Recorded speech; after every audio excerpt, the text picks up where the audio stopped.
তন্ময় ভট্টাচার্যকে আমি বলবো, যদি তোমার বাপ সত্যিকারী জন্ম দিয়ে থাকে, তুমি যদি হালালের আওলাদ হও, আমার সাথে একবার বসো, তোমাকে ন্যাংটো করে ছাড়বো আমি। কলকাতায় বসবে বসো, তুমি যদি বলো বর্ধমানে বসবে বসো, যদি আমার থানায় বসো, আমি আমার থানার বড়বাবুর সাথে পারমিশন নেবো, প্রশাসন থাকবে, তোমার গায়ে কেউ হাত লাগাবে না। আমার মাদ্রাসায় প্যান্ডেল খেঁচিয়ে বসবো, তোমার গোটা পশ্চিমবাংলার চ্যানেলওয়ালারা থাকবে, লাইভ চলবে, সবাই দেখবে। কষ্টের বিষয় লাগে। দুটো মালকে জব্দ করেছি আমি, আর তৃতীয় নম্বরে পড়েছি। একটা ওই শরীফুল বলে আরামবাগে একটা টিভি খুলেছে, ওই হারামখোরকে জব্দ করেছি। আর একটা নাজিয়া ইলাই খান, এ হারামের আওলাদ চুপ করেছে, আর দেখছি আজকে আবার বলেছে। বড় কষ্ট কোথায় জানেন?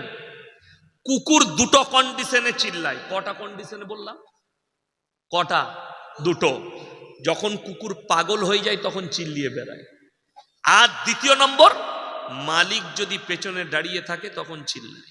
সকালবেলায় উঠে কলকাতায় ধর্মতলায় যান, অনেক বড় লোকরা দেখবেন কুকুর নিয়ে মর্নিং ওয়াক করতে বেরোয় না, চেনটা ধরে থাকে। ওই কুকুরগুলো কিন্তু মানুষ দেখলেই কি করে? করে না। সে জানে মালিক আমার পেছনে আছে, আমাকে মারতে পারবে না। কিন্তু রাস্তার একটা সুস্থ মস্তিষ্কের কুকুর, সে চিল্লাবে না। কেন? সে জানে আমি যদি ভৌ করি, হয় পাথর মারবে, না হলে লাঠি দিয়ে আমাকে মারবে, আমার মালিক। समझदारों के लिए इशारा काफी है। तुम्हारे पीछे तुम्हारा मालिक खड़ा है, इसीलिए भौंक रहे हो।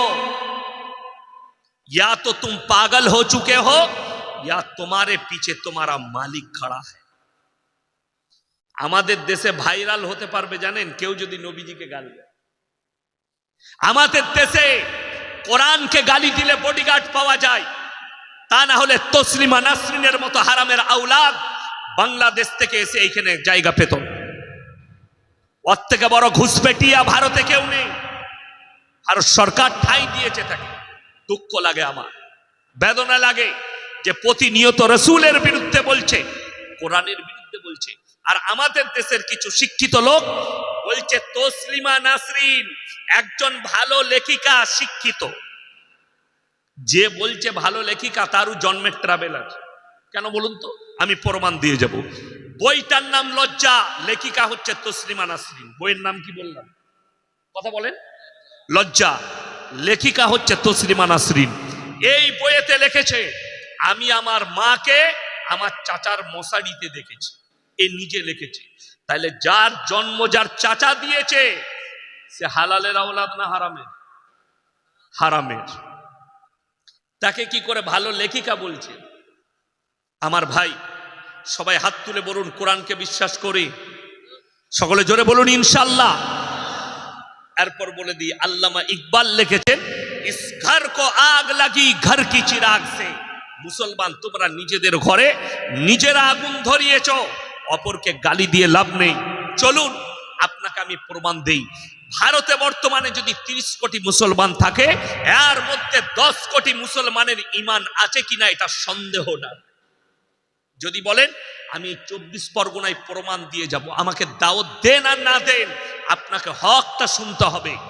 হক তেতো লাগে, কিন্তু পরেতে বুঝতে পারবেন এই তেতোতেই উপকার আছে। কথা আমার কড়া, কথা আমার খুব তেতো, কিন্তু পরে রাত্রে শুয়ে ভাববেন, বুঝতে পারবেন এই তেতোটাই উপকারী। মিষ্টি কথাটার রস আছে, কিন্তু সুগার হয়ে যাবে, ক্ষতি আছে অতিরিক্ত খেলে। তুমি মিষ্টি পছন্দ করো, আজকে রং লীলাই ভরে গেছে।